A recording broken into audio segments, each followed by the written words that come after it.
Hi guys, welcome back to my channel. Wow, I can't believe I actually grew some balls to make another video. You have no idea how hard it is for me to sit down, press the record button, and actually record a video for you guys. Every time I start recording, I feel like there's thousands and thousands of people watching me and I get this social anxiety. Anyways, on today's video, I want to discuss a few tips and tricks that I hope will help you to start saving money in 2021. The biggest motivation for this video was the survey I came across the other day. It was 2020 financial planning survey by First National Bank.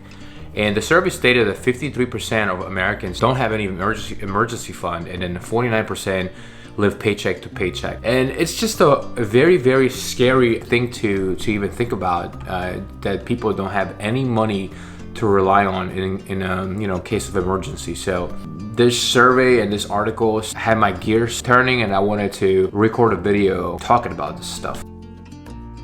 In my early 20s, I came across this article that was talking about this technique. It's called pay yourself first. And the way it works is every time you receive a paycheck, you pay yourself first and then you cover all the bills. And how much you're gonna save, it really depends on you. In my case, I decided to set aside 50% of everything I earn, and the rest I would, pay my bills with. And I know it'll be hard in the beginning, especially for someone who's just starting to trying to save money. Maybe 50% is way too high for you. You could try to start with something smaller, maybe like 20%. The goal is to start paying yourself first, and then after you pay yourself, pay all the bills and expenses after. And then as far as expenses go, I highly suggest to cut out everything extra that doesn't really bring you any happiness. In my case, I went on a whole purge. I wasn't going out spending money on clothes. I wasn't really going to coffee shops, nor was I going out to eat. I basically would make my own coffee and pack my own lunch, and I would try to eliminate as much as I could to save as much as I could, just so that I could give myself a competitive advantage. And by competitive advantage, I don't mean I was competing with anybody else. I just wanted to have a little nest egg, if you will, so that when I'm approaching my 30s, I can start investing. Now, looking back, I wish I started investing a lot younger, but again, I didn't have any money to start with. And then my car, I had a really crappy car. It was a 1997 Honda Civic.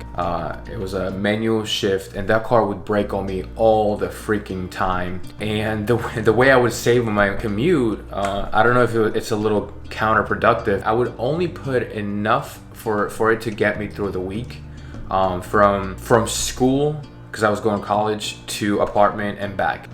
As far as going to a grocery store, I would most of the time I would just walk there. It could be a little extreme and it might not work for you, but again, I just wanted to make my life as less expensive as possible so I can save as much as I could. And then jumping back into investments, right? Once you have a little bit of a nest egg, I highly suggest to start investing. Dabble a little bit with it. For me, I started investing around 26. That's when I downloaded this app. It's called Acorn. And this was probably my first introduction to mutual funds and ETFs. Now, Acorns wasn't my cup of tea per se. I didn't really like it. It was no control there. You just put your money and they do all the investments for you. And I like to be more in control of what I want to buy and what I want to sell. So after Acorn, I found Robinhood, and the Robinhood was the first app that what introduced me into stocks and investments. I probably spent a year or two just learning as much as I could about investments and trading. I tried doing daily trading for a while. Didn't really work out. I mean, believe it or not, trading daily will really take a toll on your mental health.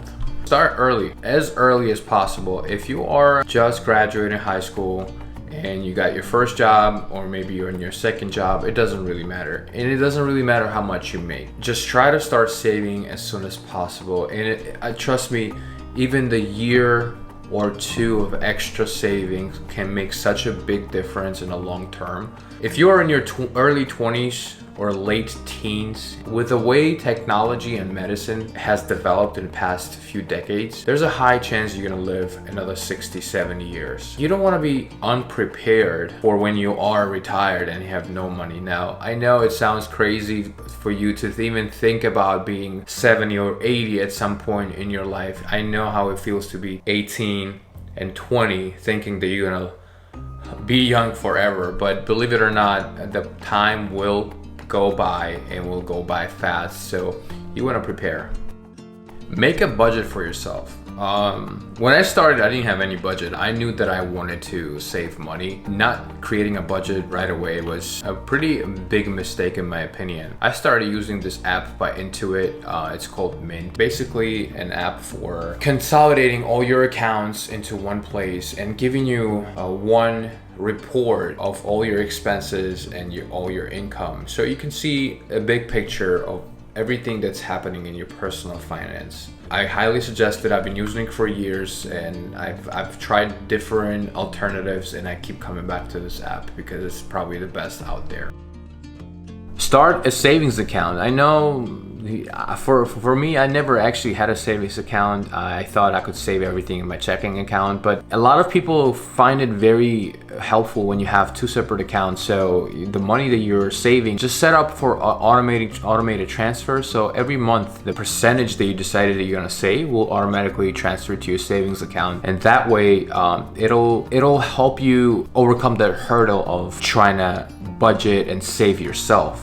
This next tip is for people that are a little more advanced because I don't want you to dabble into it while you're still a beginner in this whole savings or personal finance area or niche, because it's very easy to lose money by using this method. So with that said, start a credit card with somebody who's offering a very appealing point system or a cash back reward system. And I've been doing this for years. I use credit cards to put all my expenses on them and then I pay them off at the end of the month, or I keep 3 to 5% of balance.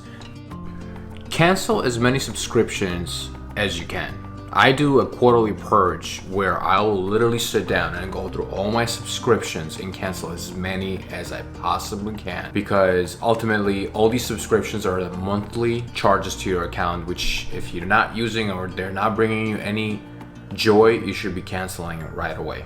Most importantly though, don't forget to be patient with yourself. Any habit building skill takes time. Be patient with yourself, give yourself a little bit of time, and from time to time, remember to pat yourself on the shoulder for making any progress. If you happen to like this kind of content about personal finance and money in general, and you possibly came across my small YouTube channel, consider subscribing and consider liking this video. I will continue making these videos even if nobody's watching them, because I want to document my journey. As always, thank you so much, and I'll see you in the next video.